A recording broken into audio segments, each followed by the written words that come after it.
ఆవిడ బాడీని డిపిక్ట్ చేస్తూ ఒక సాంగ్ రాశారు ఆత్రేయ గారు. ఆ సాంగ్ ఏంటంటే చక్రవర్తి గారు మేమంతా మ్యూజిక్ బృందాన్ని వేసుకుని వచ్చాము. హైదరాబాద్లో అశోక హోటల్లో దిగాము. ఆ గ్లాస్ హౌస్లో మ్యూజిక్ సిట్టింగ్. చక్రవర్తి గారు, ఆత్రేయ గారు, మ్యూజిషియన్స్ బృందం, కోదండరామరెడ్డి గారు, మేమంతా కూర్చున్నాము. కూర్చుంటే ట్యూన్ రెడీ అయిపోయింది. లిరిక్ రాయాలి ఆత్రేయ గారు.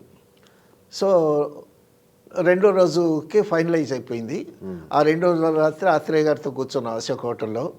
ఆ రాత్రి కదలలేదు. మూడో రోజు ఆత్రేయ గారు రాలేదు. నాలుగో రోజు ఆత్రేయ గారు రాలేదు. రాయకపోయేసరికి దగ్గర 5-6 రోజులు అయిపోయింది. ట్యూన్ రెడీగా ఉంది. రోజు నాగేశ్వరరావు గారు వచ్చి కూర్చుంటున్నారు సెట్టింగ్స్లో. ఆత్రేయ గారు పాట రాయట్లేదు.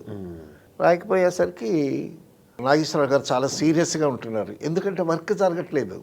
ఎందుకంటే అందరం ఫ్లైట్లో వచ్చాం అక్కడి నుంచి, అశోక హోటల్లో దిగాం. రోజు భోజనాలు చేయటం, కూర్చోవటం. ఆఖరికి లాస్ట్లో కోదండరామరెడ్డి గారు నేను వెళ్ళి నాగేశ్వరరావు గారు కోపం వచ్చింది. ఇక పాట రాదు, మీరు హైదరాబాద్ వెళ్ళిపోండి అని అన్నారు. అనేసరికి అప్పుడు ఆత్రేయ గారి దగ్గరికి వెళ్ళి ఆయన బతినాడి రాయిస్తే అప్పుడు ఆయన ఆలోచించి ఆవిడ సౌందర్యాన్ని వర్ణిస్తూ అప్పుడు రాశాడనమాట. ఏమని రాశాడు? నడుము ఓకే, నడక ఓకే, కళ్ళు ఓకే, పళ్ళు ఓకే, ఆ పైన వర్ణించలేని అందాలన్నీ ఓకే ఓకే ఓకే అని రాశాడు ఆయన. సో పల్లవి వచ్చేసింది, చరణాలు కూడా చాలా బాగా వచ్చేసాయి. సో ఆ సాంగు మెడ్రాస్లోనే తీసాం. అది చాలా బాగా వచ్చింది. ఆవిడ సౌందర్యాన్ని అంతటినీ వర్ణించి రాశాడు. తర్వాత చాలా అద్భుతమైనటువంటి స్టెప్స్ ఆవిడ మూమెంట్స్. సో సరే, నాగేశ్వరరావు గారు డాన్స్ చెప్పడానికి ఏముంది, ఆయన కూడా అద్భుతంగా చేస్తాడు. తర్వాత అందులో శ్రీరంగనితిలో తొంగి తొంగి చూడమాకు చందమామ అని ఒక మంచి పాట ఒకటి ఉందండి. ఆ పాట బెడ్రూమ్లోనే ఆ సాంగ్ ఒకటి చాలా బాగా హిట్ అయింది. ఇప్పటికీ చాలా బాగా సోషల్ మీడియాలో వినిపిస్తూ ఉంటుంది పాట.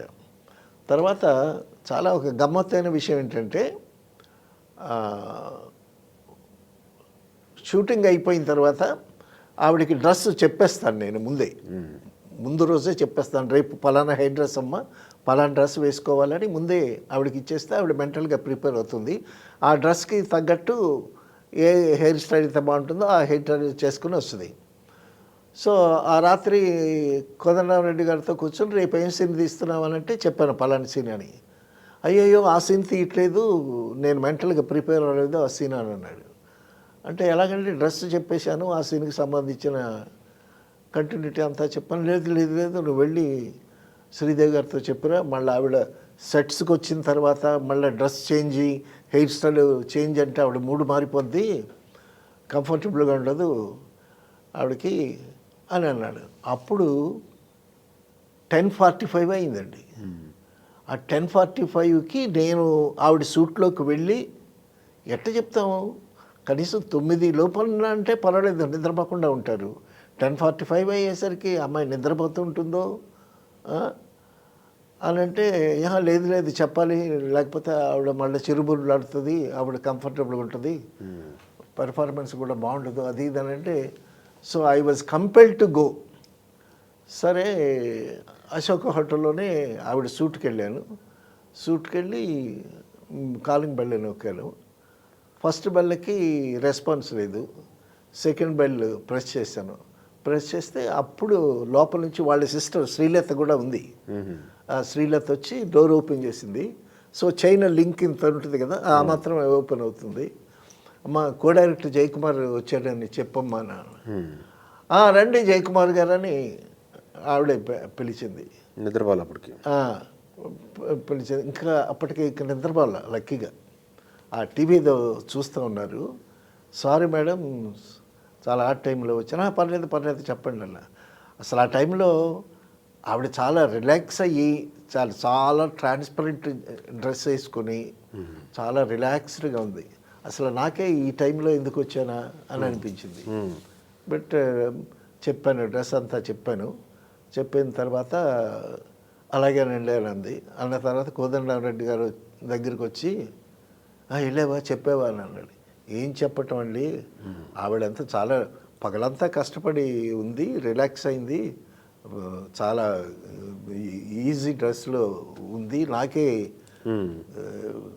బాధ అనిపించింది, కాస్త ఏదన్నా ఉంటే ముందే చెప్పండి అని అన్న. సరేలే పర్లేదులే అని అన్నాడు. సో ఆ విధంగా చాలా కోఆపరేటివ్గా